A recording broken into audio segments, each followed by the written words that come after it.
But first, on Monday, we brought you the story of the young American behind bars in Nicaragua found guilty of a murder that he says he did not commit. Now, for the first time since his conviction, Eric VOLZ is speaking out. NBC's Keith Morrison is in Managua with an exclusive jailhouse interview. Squatting under a blazing Central American sun, a half-hour sweaty drive from Managua, is a maximum security prison called Titipata. And inside, surrounded by some of Nicaragua's most violent men, is a young American in a world of trouble. I'm the most famous prisoner in the whole country. Everyone here knows who I am. His name is Eric VOLZ, 27 years old, and most of the miserable crowd he's housed with is convinced he's a monster. There's a lot of people here that, see this as the gringo who killed one of our beautiful women. That beautiful woman was his ex-girlfriend, Doris Jimenez. She was brutally murdered on November 21st in the small coastal town of San Juan del Sur. VOLZ was convicted and sentenced to 30 years, even though the evidence presented in trial put him in Managua, a 2.5-hour drive away, before, during, and after the crime occurred.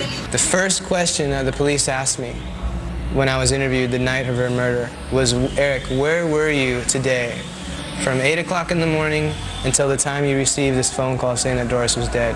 And the first answer out of my lips to the police was that I was in my office in Managua. He then asked, do you have witnesses that can, confirm this?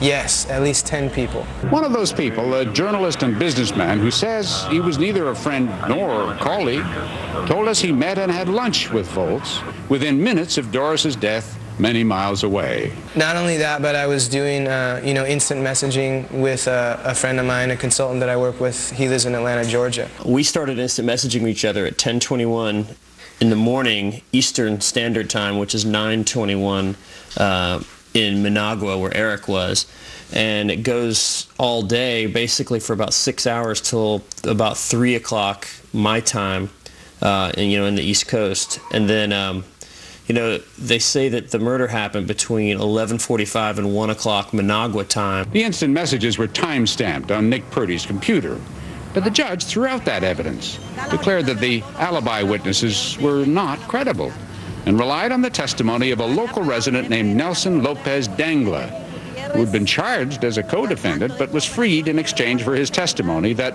he had seen VOLZ at the murder scene. I was outraged. It's to see people's lips lie in your face. It's inhumane. They're trying to send me to a life in prison. Complicating matters, another local man named Julio Martin Chamorro was arrested near the crime scene and also convicted of the murder. The prosecution never established a connection between the two defendants. And what was the motive? Jealousy, according to Doris's mother. Mamá, yo tengo miedo. She said that, he's very jealous, and I think that, I worry that he might want to kill me or something. VOLZ denies it, saying that he and Doris were just friends at the time of her murder. Hadn't been a couple for some time. But why focus on you, Eric, if you didn't do it? Because the police told her I confessed. The confession claim was just one of a legion of rumors that marched across Nicaraguan headlines, all of them pointing to guilt. And outside the courtroom, huge and angry crowds assembled, determined that the American didn't somehow wriggle away and escape justice. It's very simple. The judge was scared. If she had not convicted me and she had acquitted me on that day, there would have been riots, and I guarantee you that she would have been threatened. VOLZ has 2 more chances to appeal his sentence. If he doesn't succeed, he'll be here in a Nicaraguan prison until he's 57 years old. I refuse to believe that, that's a possibility. The injustice speaks for itself. And, I'm innocent of the crime, and even the authorities here know that. Before he was arrested, VOLZ published a magazine, El Puente, The Bridge, whose mission in part was to improve goodwill between locals and Americans. Isn't too much of that at the moment for Eric VOLZ. For today, Keith Morrison, NBC News, Managua, Nicaragua.